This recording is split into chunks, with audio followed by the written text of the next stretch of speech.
All right, here we go in three, two, one. What's up, y'all? Welcome to the Sports Medicine Broadcast, a podcast to promote and improve your practice as an athletic trainer. In October, we usually dedicate the month to leadership lessons in athletic training. And again, we're doing that with one of what is possibly the most popular musical of all times, or at least is my favorite musical that I've ever seen because I don't really like musicals. But I really liked Hamilton. I sing the songs, and like everybody else, I modify the songs to fit my situation. So for our foster daughter, when he's singing "My name is Alexander Hamilton," and so I just changed it up to fit with what we call my foster daughter, and now we have two foster daughters. So I loved the musical Hamilton, and Patrick O'Haver said he's always got a plan. John Seco, last year when we talked about this, he was like, "Oh, that's a really good idea." So we've kind of centered on King George and what comes next. So this is sportsmedicinebroadcast.com/King George. If you want to catch any of the show notes or ways to contact us, get a hold of us, again, sportsmedicinebroadcast.com/King George, because we're talking about what comes next. Patrick? So King George says, "What comes next? You've been freed.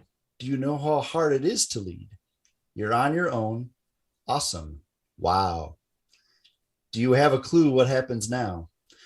Oceans rise, empires fall. It's much harder when it's all your call. All alone across the sea. When your people say they hate you, don't come crawling back to me." And then we all know the da da da da da part. And I did. There you go. All right. Yeah, I spared everyone the agony of trying to sing that, so my apologies. But the lesson in this little part of Hamilton is everyone thinks leading is easy, but it's not. So what comes next? You wanted to move up to a leadership position in your company or school or even a professional organization, your district, your state, even NATA. Just as young America made the leap into independence, now you're given the opportunity to lead. So the question in our episode today, do you know how hard it is to lead? And as a former supervisor of a hospital outreach-based program up here in Northwest Indiana, I was given the task of leading approximately 25 athletic trainers. Some of these athletic trainers were my peers, and that in itself was a difficult part, to lead your peers. I resonate with this song in Hamilton. I will give credit to my wife who puts it on for background music, the musical on Disney Plus. So I don't know. I've watched different parts of Hamilton. I don't know, probably as many times as you have, Jeremy. So as you watch it and as for background music, you kind of get different points out of the musical. So, and as I knew in Hamilton, it would be difficult to leave. However, I didn't realize the full extent in the leading until I was in that situation. It is difficult to lead, and not just your peers, but to lead a cohesive group of athletic trainers. I was fortunate enough to have mentors that were in leadership positions, and I observed them through my career, taking mental notes and what I would do, and how I would respond, and how I would overreact and respond. However, I learned much during my tenure as that supervisor of athletic training services, and I dealt with a lot of specific leadership strategies and challenges. And I will, give credit to the first season of the Sports Medicine Broadcast when where you guys talked about extreme ownership and Jocko Willick's book. That was really a watershed moment for my leadership, and then got me thinking about different leadership techniques and topics. It kind of leads us into Hamilton, where young America and leaders of young America were trying to lead a new nation. So that theme of what comes next or how hard it is to lead resonates through the whole musical. George Washington tells Hamilton many times, winning was easy, leading is harder. Winning was easy, governing is harder. So I'll kind of throw it to you, Mr. Jeremy. What are your thoughts on how hard it is to lead? Well, I think in the simplicity of the question, it's really easy to lead, but leading well, kind of as you mentioned there, is really hard. And earlier this week, Dr. Matt Coots and Dr. Josh Allen, they talked about being a leader versus a manager. They said a good leader knows their people and not their stuff, right? So it's not the check boxes, but they know how to utilize and maximize the talents of their people around them. And one of the things that Dr. Matt Coots said in that podcast that really went with me is the most productive person in the room is not usually the best leader. So the leader doesn't have to be the most productive person in the room, right? And then obviously you mentioned Jocko, and I listen to the Jocko podcast when I'm running, and he's talking about when you're coming into a situation, he talks about it all the time. Don't come in and say, this is what we're doing, this is what we're doing, this is what we're doing. Come in, listen, ask questions, get a feel for the room, take the people who are already in there and say, hey, what are y'all doing well, what are you not doing well, that kind of thing. And so leading well is really, really difficult because you're dealing with people who are always changing and their situation is changing. So, you got all these different changing things outside of you affecting you. My students, we were planning on going on a field trip tomorrow to help at the Ironman event. Well, my students have to go babysit because their mom's going out of the country, or my students have to go work, or they have to go help with something else, or hey, dad just called and I haven't seen him in several weeks, and so it's my birthday, so now he's going to take me on a trip out of town, and I can't say no. So now all of a sudden I'm leading these kids that aren't there.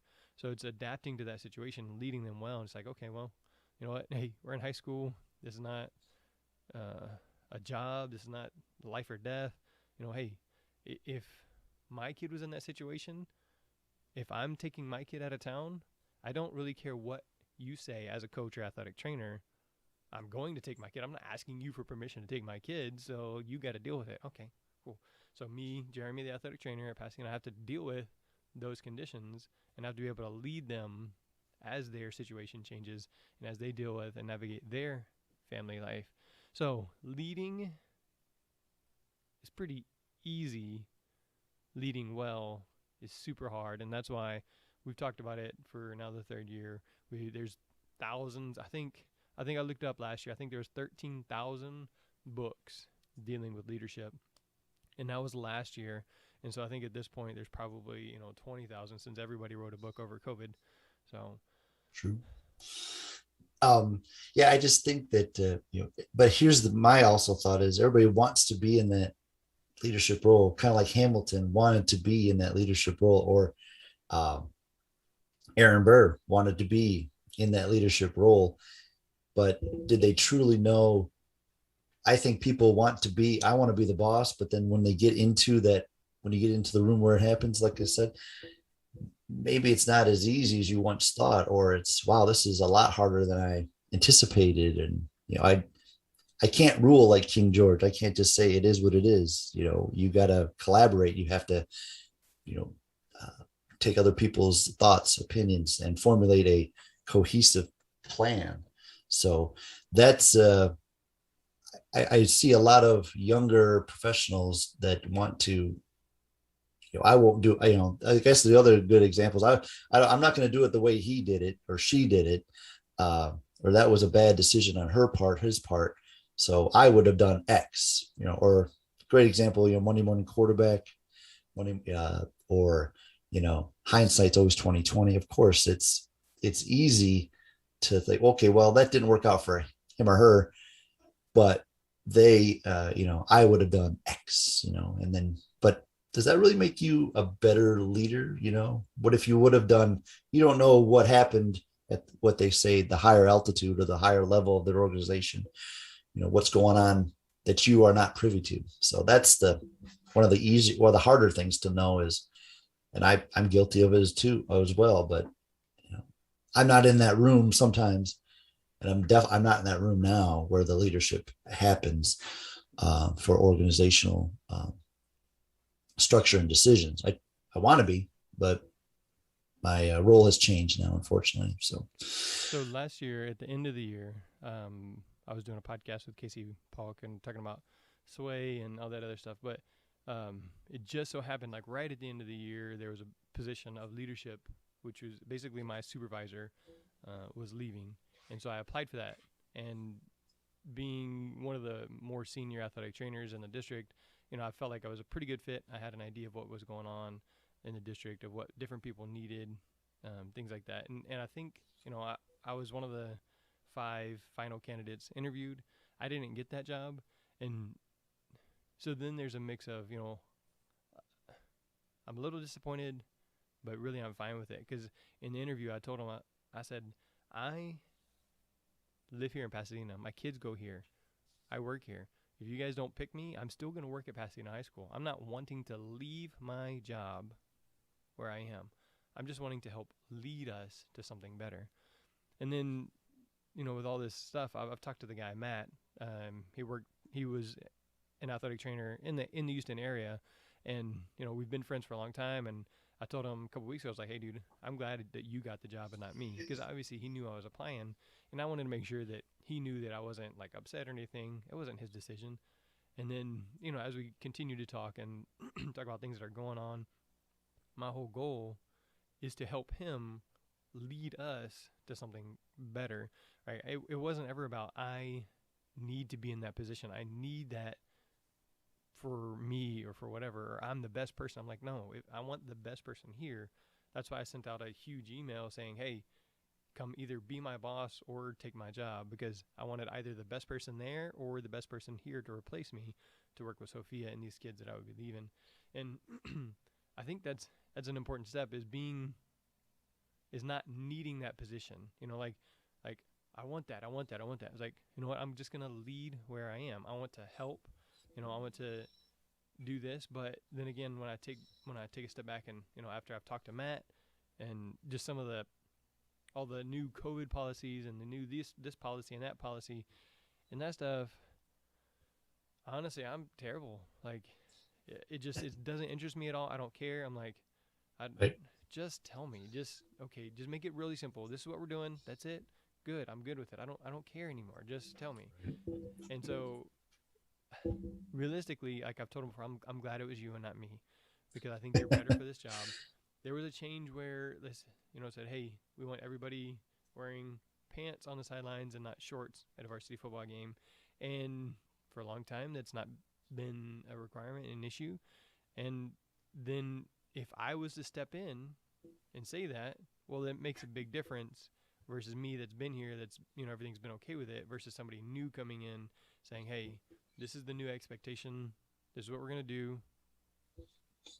Let's get it done. So it kind of changes things. And I know further down, you're going to talk about the book Boss versus Buddy, or Boss to Buddy, or something like that. And so Yep. that kind of fits there. And I want to hear more about that as we go along. But what else have you got about King George? So going through that song, another point that King George made,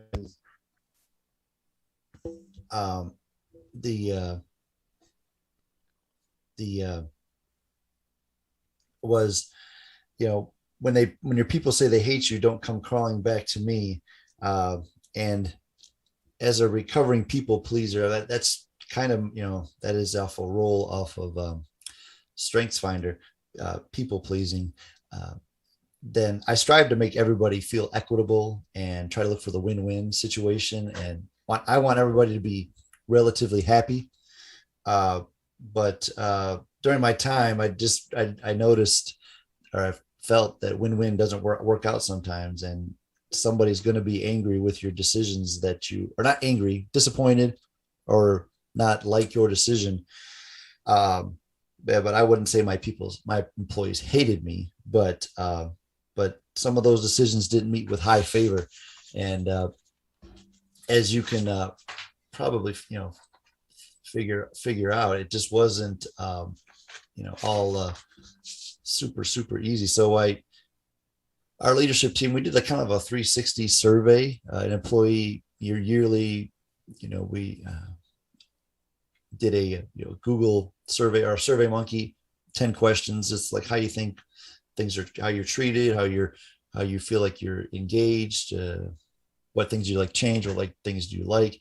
And I was expecting, people be neutral to relatively positive about everything. And when we got the results, it was like, wow, they were more neutral to slightly disagreed. in some areas that we thought we were doing well. I thought I was doing well. So I kind of took it personally that they were not happy with our leadership style. Some things we couldn't change. There's only so much we could do about the pay rate. There's only so much we could do on, working hours. But people thought it was unfair that some athletic trainers, some of our staff got to do X when they didn't get to do that, and why they were passed over for, or not passed over, but didn't give the opportunity for transfers, or I guess you would know if it's a promotion to go from a high school to a college. But it was a point of reflection and a reevaluation of leadership style and our team's leadership style. We each had our own strengths and weaknesses in our leadership team. But the employee survey really showed my faults as a leader and our faults as a overall organization. I thought that was one of our good key points too. Was our leadership team was all athletic trainers, so you really I didn't feel our employees could have an issue because we've all done what they were doing in some aspect. So I thought that was a key of our organization is you have leadership at basically the highest levels that are all athletic trainers. So we all have done what you were asking you to do. What I didn't realize was the different change in perceived work, I guess, and working in the athletic training room. Us older, more seasoned athletic trainers, it's been talked about many times about putting in the time, kind of sacrificing your time for the team, for the sport, for the season. Whereas now, and I learned now that you got to set boundaries, you got to set time, you got to we don't want you to work. I also said, I don't want you to work, more than 60 hours a week, or maybe you work 60 hours a week now, but come in the summertime when there's nothing going on at the institution, you're going to get paid a full 40 hours for working 30, or, we constantly had people going to different places, to different, quote unquote vacations or bereavement or illnesses. And thank goodness we had our PRN, our floater athletic trainers. And even though they didn't like to do that, and that was a sticking point, is we were asking our staff to do quote unquote extra, not part of their job, to cover another school for another athletic trainer that was ill or that had a funeral or a life event, or just to take the load off of one athlete trainer. We were short staffed probably most of our 3 to 4 years, so that was a big hang up. Try to make it worth their while, but there was only so much we could do, and we felt I felt like I wanted to do more, but could not do more. But again, trying to motivate those individuals, to show them, hey, if you help us out with this, we can take your clinical time away. We can do some other things. We can assist you, down the road. You won't see the reward now, but that was an interesting watershed moment, the employee 360. So the survey, whereas, and going back to what the king said, when your people say they hate you, don't come crawling back to me. That was like, yeah, I got into this leadership role, and hey, I wanted to do all good, and I wanted to help everybody, and I thought I could really strive forward. Same thing in state leadership with our Athletic Trainer Association and district. It's hey, I want to be a voice at the table, but then you get in there and it's okay, I'm a voice, but I don't know all the intricacies of everybody. So And I see Mr. John Seco has joined us.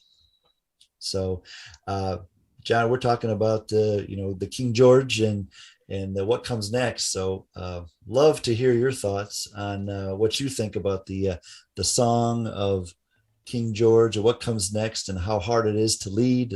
We've talked about that, and then we just finished up with when the people say they hate you, don't come crawling back to me. So it's interesting, right? Like, everybody wants to be in that leadership position, and then you have to realize what comes with those. I'm actually currently writing about leadership for my MBA, and I was reflecting on pretty much just that, and the ability to stay humble and have humility as a leader, to listen to people and to reflect and use their information that they're providing you, and then acting on it. Leaders who don't act on those suggestions, whether it's a positive or negative suggestion, they could really lack that humility. And then we wind up spitting and screaming and singing all at the same time, just like King George did. So I enjoyed that portion of it. And, when you start talking about leadership, you really start viewing it in everything. And I'm glad we're talking about Hamilton, because obviously it does touch on some really good leaders in our history's past, and even some negative leaders across the world, like King George, that led America to where we are now. So, I'm sorry, go ahead. One of the things that you mentioned, Patrick, is hey, you're working 60 hours here, and but you may be taking time off later. And as we're discussing Hamilton, that's one of the things with Hamilton. They talked about he worked tirelessly, and he was always working, and he was always driven to work and work and work. And then he ended up having the affair and causing all these issues because he was always driven to work and wasn't ever taking that time to focus on the other, what is happening locally. So like next week, I said, is our bye week, and at the beginning of the year, whenever I'm scheduling who works what day. So I'm working the JV football game last night. Sophia's working the volleyball game tonight, that kind of thing. So scheduling who's working those, I put on that open week, I said, Sophia, take a day off because of that thing. It's like, hey, you need some time too, right? I have a family. I don't mind taking days off. I've got now 5 kids at home. Taking days off is normal, right? I'm going to take days off. But with her being single, she might feel this burden to be here all the time. Like, look, just take that time. Take a day off to refresh, because that's important, right? That's a day for her to do whatever she wants, whether that's wash clothes and meal prep or sleep in and watch Netflix. It doesn't matter. It's about knowing your people and saying, hey, you need some time. I got you, right? So yeah, working nonstop is as Hamilton said, that's another great little lesson in that musical. I hear that all, why you write like you're running out of time. I don't know how he did it. I mean, it's back in the day, no computer, no nothing, no electricity, so no distractions. Yeah, well, plenty of distractions, I guess. But it's just amazing that. But I thought of that exactly too. Athletic trainers are like sometimes turning themselves into Hamilton. I got to work to get ahead.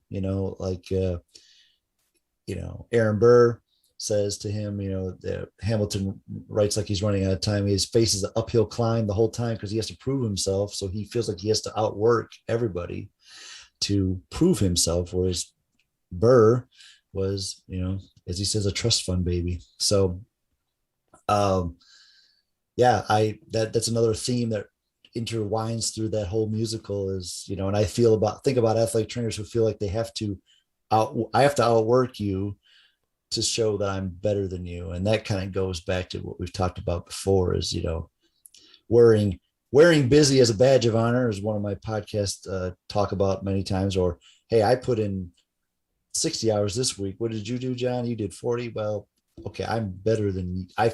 I've proven to whoever, yourself, I guess, that I'm the better athletic trainer because I was able to put in more time. I think that's a fallacy, and we have to get away from that. And I can't remember who said it on this podcast. The amount of busy time or time we're away working is not a badge of honor. It doesn't show you how good or bad you are. It's the quality of your work and the efficiency of your work. Be efficient. I think what happens there is people end up comparing themselves to other people. And that's really, really easy to do as a young athletic trainer. And I think if any one of us were to say that, no, we didn't do that as a young athletic trainer, I think we'd be lying to ourselves and our audience. I think what happens is people continuously have to compare themselves to other people, not to who they were yesterday. And when you do that, you build that ego that I worked, Patrick, you worked what, 40 hours last week? Well, I worked 41. So now I'm one better than you in my own mind. To you, that absolutely means nothing. Now, somebody comes to me now and says, I worked 30 hours this past week. And I said, how do I do that? How do I do that? Or the way I build my ego from that is to say, I worked 29, right? So we start working opposite, but really the lesson here is, and it goes back to Hamilton, is wait for it. Like you said, wait for it, wait for it. When you listen to that song and you hear him, obviously he's pushing, he's working himself tirelessly. He wants to have more and more and more, so much more that he ends up getting into a fight with the bursar from the college because he wants to accelerate his program. He wants to get through so he can start fighting in the revolution. He wants to do all these things at such a young age because he wants to prove to himself. Now, I don't know if he was trying to build his ego, if his motives are really about the revolution, which I'm assuming they were, but there's ego in there as well. And we have to look at that. We have to look at ourselves and where our ego is and where our humility is and say, am I going to compare myself to you? Or am I going to compare myself to who I was yesterday and be humble about who that person is and was to build on my future? And is my future worth waiting for? There's a line that I absolutely love. It's not from the show, but it's, are you willing to sacrifice who you can be tomorrow for who you are today? So, are you willing to take those steps, those risks today for the potential of yourself tomorrow? And one of those things that we have to sacrifice, and this is going to sound weird, we're going to have to sacrifice our ability to work. Because am I a good person when I work 28 hours out of one day? No, I'm not. All I'm trying to do is better my ego by saying I worked more than you. And I think a lot of athletic trainers fall into that trap. And when they fall into that trap, it's crabs in a bucket, because it's the commiserating that happens within our profession, the constant commiserating, because nobody's willing to do the necessary things to better the profession or themselves other than working harder and longer. And that's not a good thing to be a part of. Agreed. I think it also resonates in with our athletic background, because you listen to coaches talk about give 110%. What's the other team's working harder than you, so you guys need to work harder than them, or what have you done to beat the Chicago Bears today? So I don't know, maybe we hear that and subconsciously, okay, I'm part of the team, I'm part of this athletic team, I want to prove to the coach that I can work just as hard as these guys, so then, but I noticed that in my early tenure, the coaches were, hey, we're going to practice at 6:00 in the morning on Saturday because Friday night we didn't do very well. And, we're going to show that, we can outwork people. Or, well, we take that internally, I think, as athletic trainers, and then it becomes a vicious cycle, vicious loop, like you said, and it's not healthy, as we found out. So John, one of the questions Patrick had here is, have you had a survey, an evaluation that opened your eyes or didn't go as expected? So for me, I haven't really had very many evaluations that were like, oh, hey, this is what you need to work on. Usually it's like, all right, he's proficient, he does this well, that kind of thing. Maybe it's also just my ego saying, well, I don't really care. you don't know what I'm doing anyways, because I'm kind of a whatever. And so I don't know that I have an evaluation specifically said, hey, you really need to work on communication. Hey, you really can improve in this area. But what do you think, John? Have you had an evaluation like that? It's been a while since I've had an evaluation. When it comes to athletic training and my skills, things like that, it hasn't been, God, since my days working at the university level.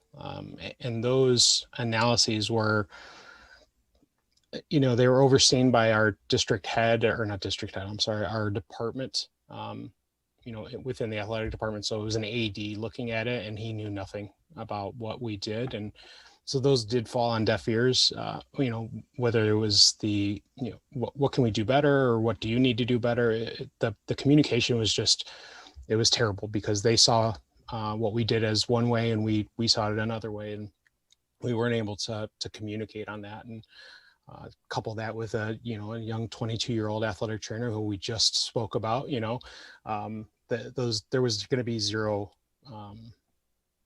work on those analyses. But actually we just completed, our district just completed a SWOT analysis of our whole department, and that was eye-opening, to say the least. It wasn't specific to me, but it was overcompassing of our district and our department, athletic department. So it did show our weaknesses, our strengths, things like that, and where we can get better at. And when you ask the community that you serve, what can you do better, you have to listen, and you have to be willing to act on those things.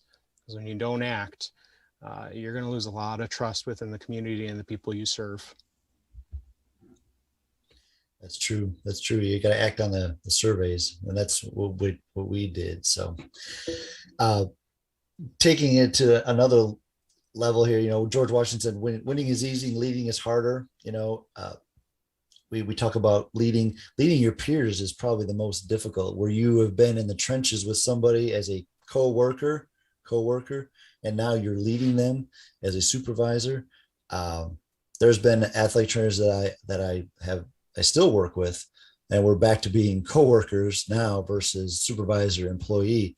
But there were 4 athletic trainers, I believe, that I now became their supervisor. And I knew it was going to be difficult, because it's kind of like being the teacher at the school in the teacher's lounge. And then all of a sudden you want to be the principal, the assistant principal, and now you got to be, responsible for them. So this was about a couple of months ago, there was a Facebook post I in the secondary school group that you may have saw, where an employee was ranting to her quote unquote friend, who now was in a supervisory role, and she had to act on what she said to her.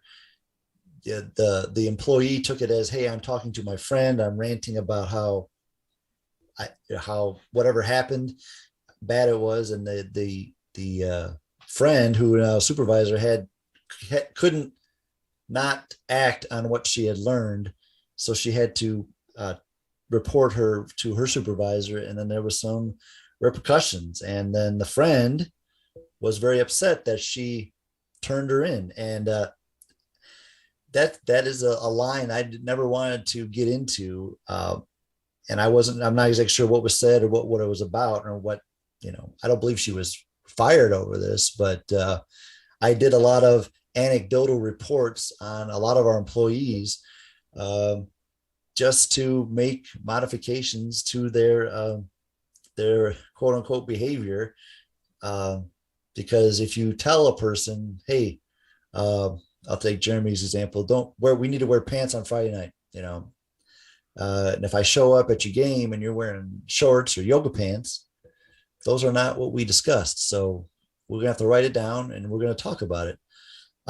It's not a penalty. You're not getting docked pay. You're not getting a quote unquote strike. But if it continues, then we have to go around a disciplinary action. It's unfortunate, but sometimes that's just the way it goes. There's a book that I have. It's called Buds to Boss by Guy Harris and Kevin Eikenberry, and I've read it. It's it takes that very situation into account. You're your buddies, because you work together, and then all of a sudden one person gets promoted or moves into a supervisory role, and then you have to not be their bud, you have to be their boss. And then that's where it turns not to fame and glory. And it's difficult to separate that friendship. It depends on how long that friendship is too. It's, if you have been friends for 20 years and then now you're a boss, and then that person does something that is, one, I guess, fireable, terminable, that's got to be a tough conversation to have.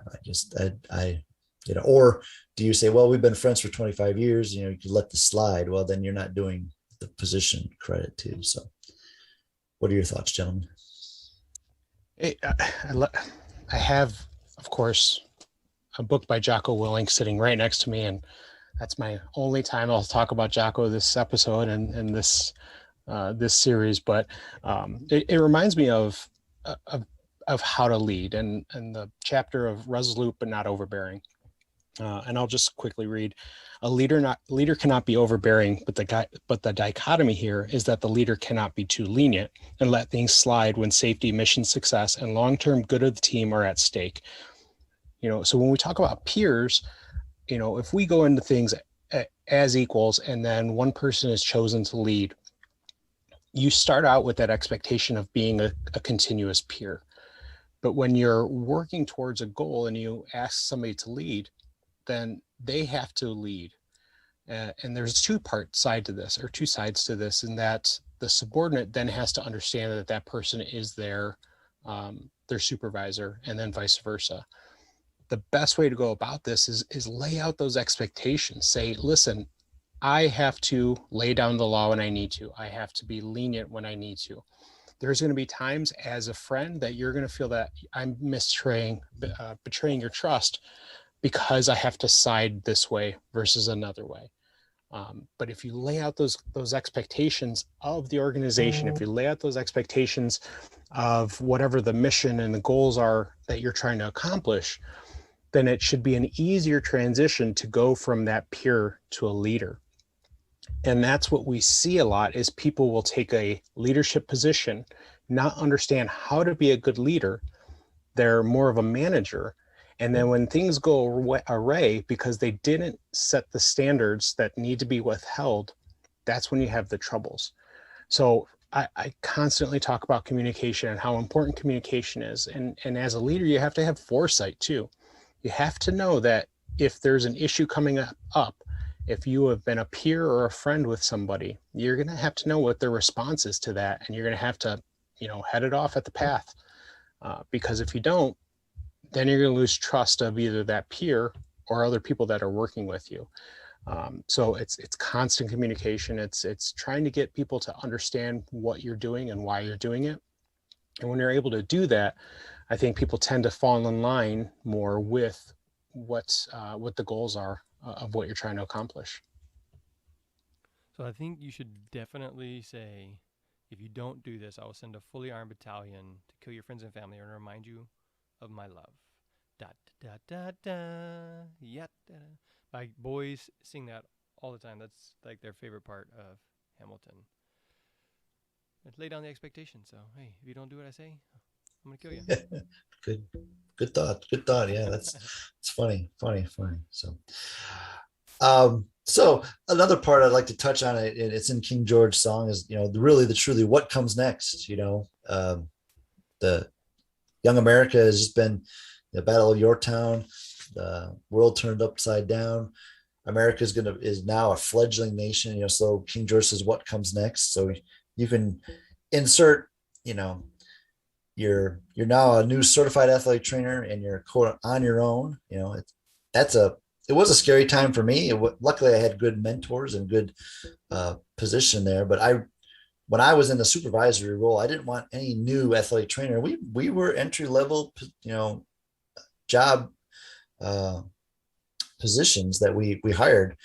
I really don't want any new certified athletic trainers to feel they were on their own or on an island out at their school or their site by themselves. So I would hope that organizations, and we developed a great mentoring program, I thought, and a solid onboarding program with checks, weekly checks, or 30-day checks, and a support system. We had an athletic trainer that would round monthly with every site, checking in with them, checking with all our staff, to not so much to see if there's anything to check, quote unquote, check up on them, to see if they're wearing the right uniform, but to truly check in on them if there's any issues, be their advocate for them with athletic directors, with us, with the staff. So we found that a good support system helped with employee retention, and job satisfaction.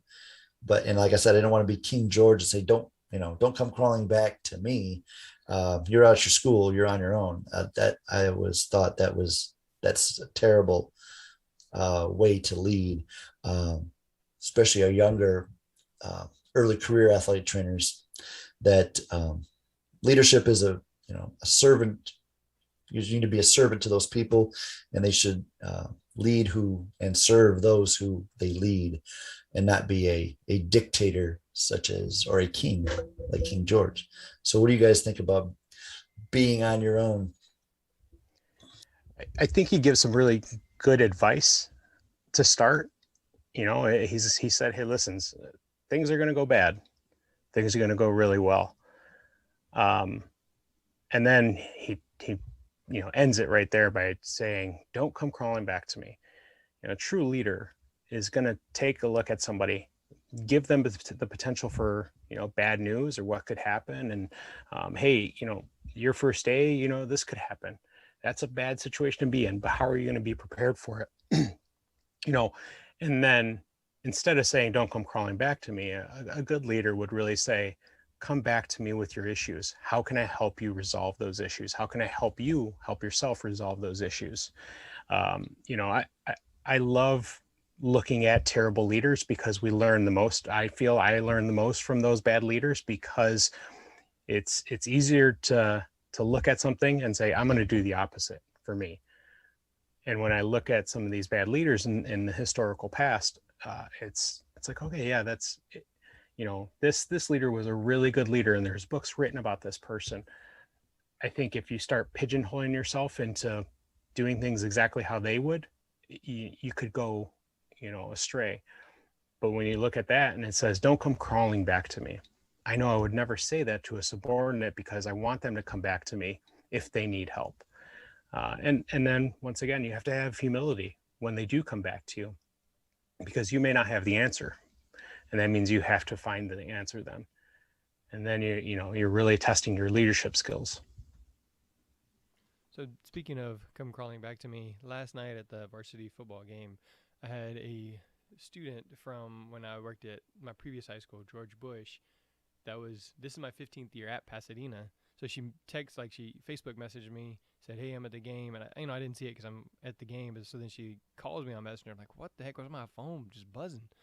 So she's like, hey, I'm here at the game. So after the game, I went and talked to her. So, it's been 15 years since I've seen her. But she's like, hey, I'm going back to college now because I want to continue to pursue athletic training. So I want to do sports medicine. I want to end up working, with professional sports, even though it's, 10, 15 years later than I would have thought. But it's pretty cool that she wanted to share that with me. And that's something that, I was there for 3 of her 4 years of high school, and just being able to say, yeah, I'm here. I'm here for you to come back to me. I know I'm not leading you in that profession, but it was really cool for me. So Laney Lane, good luck on your pursuit of athletic training and working in the profession in professional sports.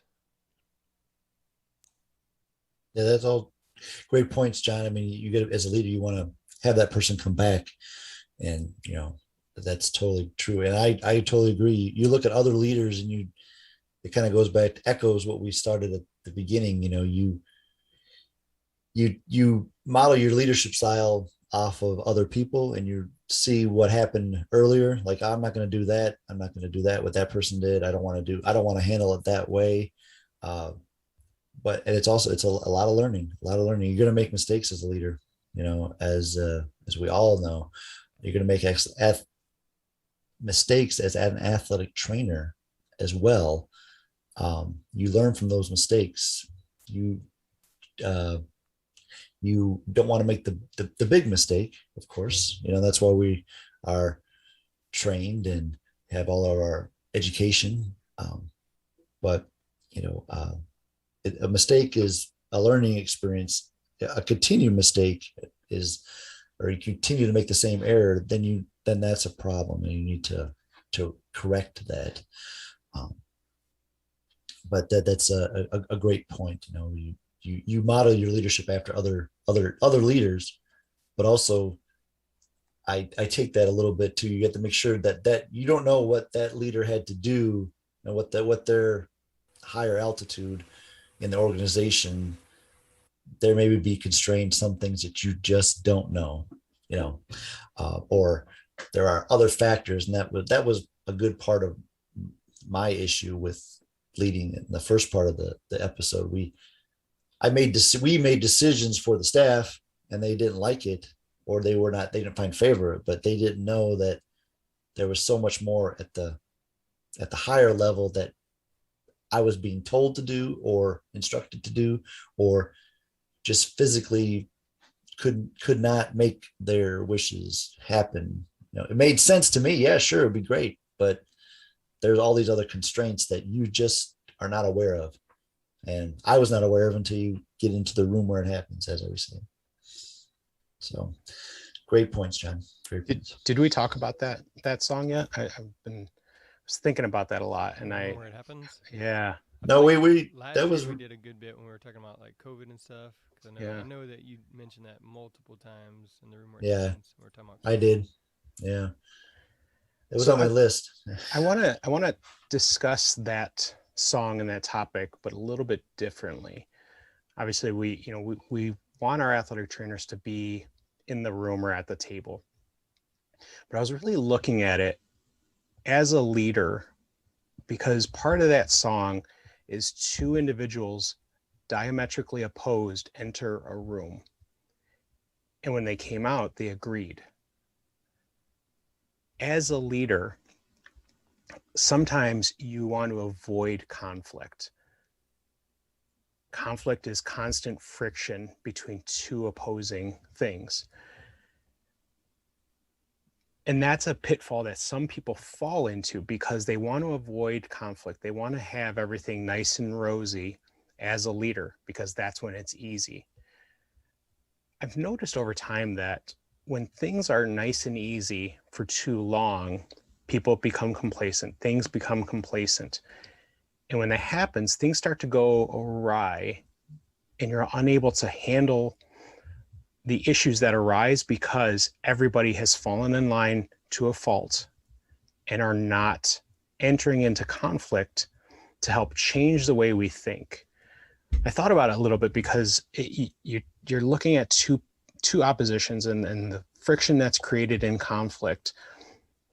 Almost always there's a resolution, but that resolution typically is people agreeing on something at some point, and that agreement drives the resolution so that you're able to create something that will help things work in the future. We're going to constantly come up with issues and things that are wrong, and how are we going to fix things. But if everybody in the room is a yes man and agreeing with the leader, things really aren't going to turn out that well. And that's what I was really thinking about when it came to that song. And obviously we can talk a little bit more about getting athletic trainers into the room and at the table and how they can do that. But I wanted to bring that up before and see what everybody's thoughts were when it comes to conflict and how leaders handle conflict. Yep, definitely. If you let it sit, it's like an infection. If you let it sit, then it's usually not going to just go away. So just recently there was an issue where somebody was mad at me for one thing or another. I don't really know, but they were basically like staring me down. I was like, "Hey, did you have something to say to me?" "Oh, what, we're gonna do this right here?" I'm like, "Yeah, sure. What's up?" And I stepped into that situation, and then the expectations apparently had changed. It's like, hey, if the expectations change and you don't tell me, I can't meet those expectations.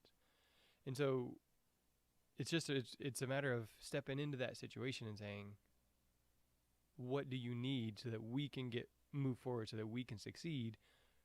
And I feel like that situation has been taken care of and resolved. But it was really just a matter of, I could have just left it, or I could have even pulled back and fought harder. But to lead my program, to lead my kids, to lead sports medicine here, I needed to step into that situation, like I said, step into that room, have a quiet conversation, and say, how can we work together to win, meet what you need to meet what I can do, and put those together. So being in that room, stepping into that conflict, having those quiet conversations, looking for win-win, it's crucial for any sort of growth. Patrick? Yeah, I'll echo that, and I'll shoot out another book that's been a great help with that.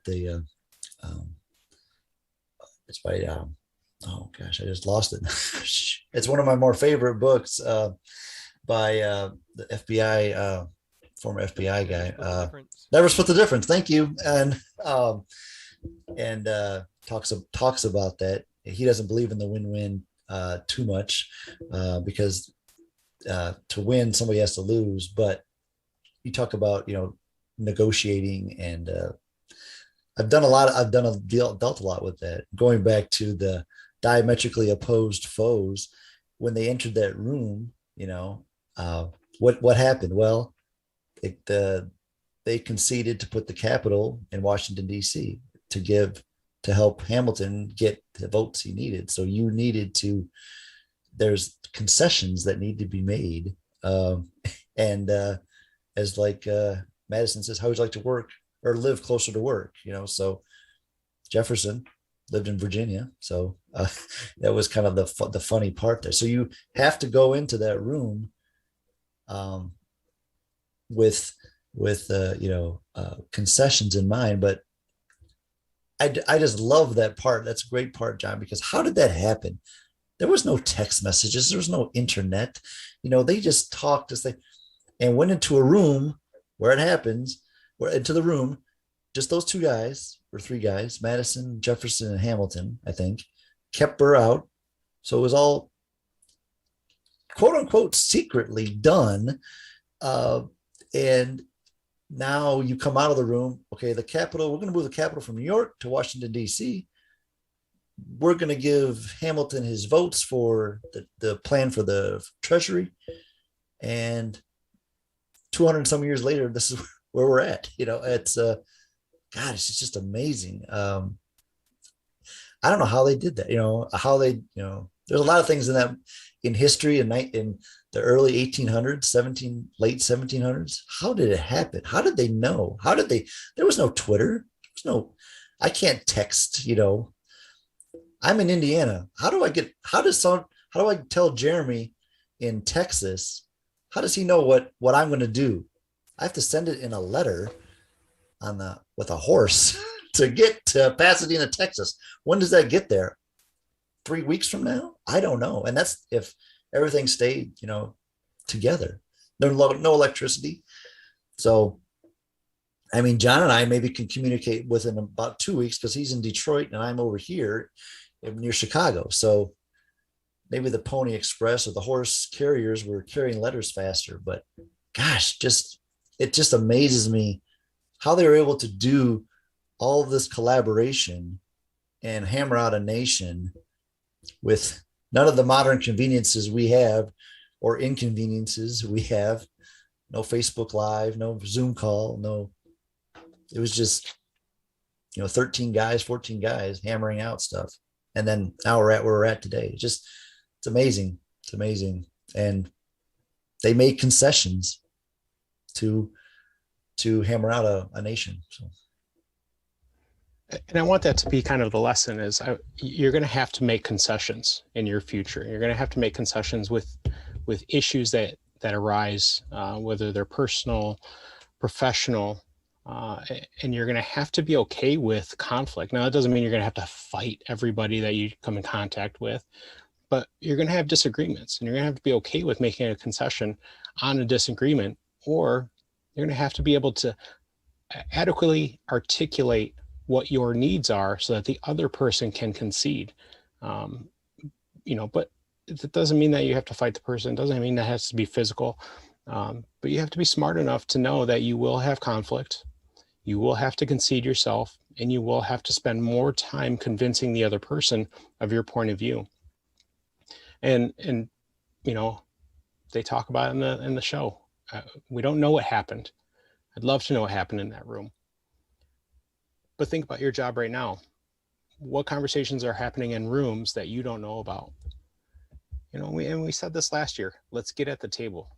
Let's force ourselves at the table in those rooms. It is a lot easier now to find out about when these meetings happen.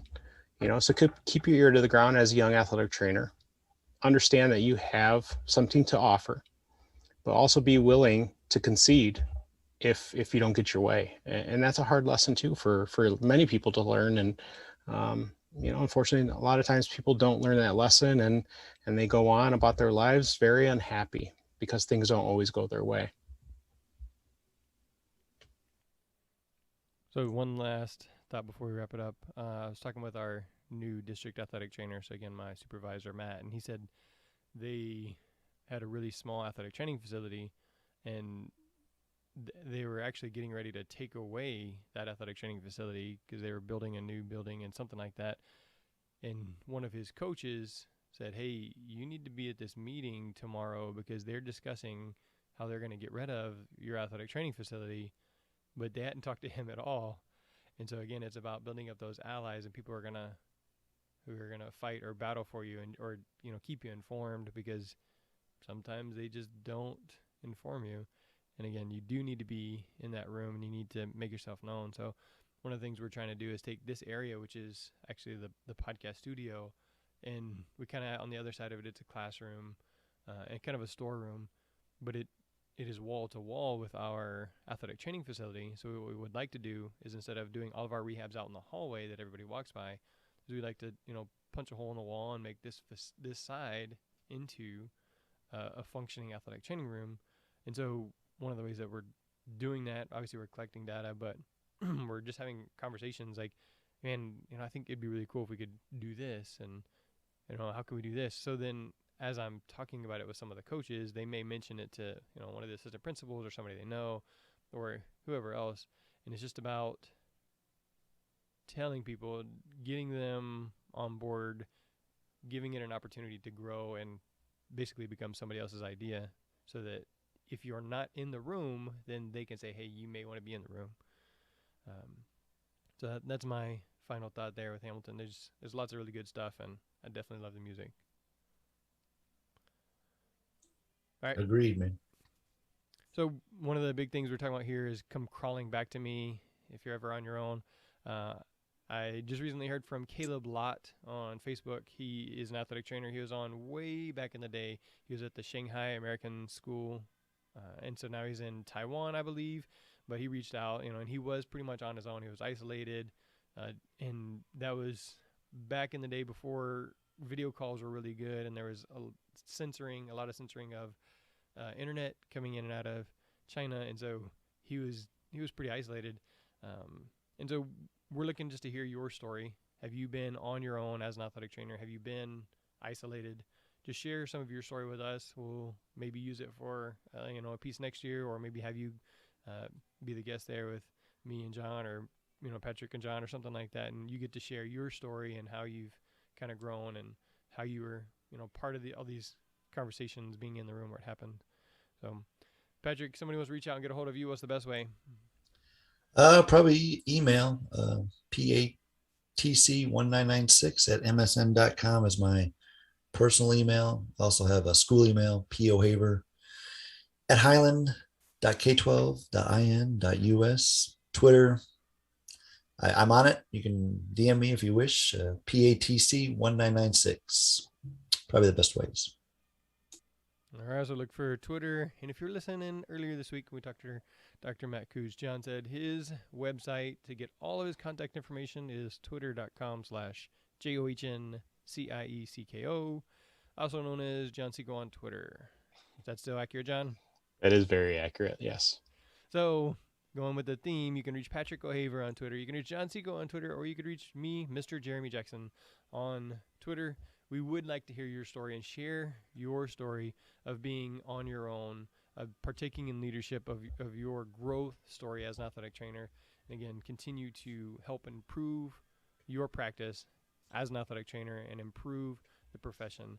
So if you're listening, if you're curious, if you want to share, you can reach out to us on Twitter. We can start that conversation. We can do it via email, anything like that. So reach out. Of course, we got some partners that always support us. Frio Hydration, I love those guys.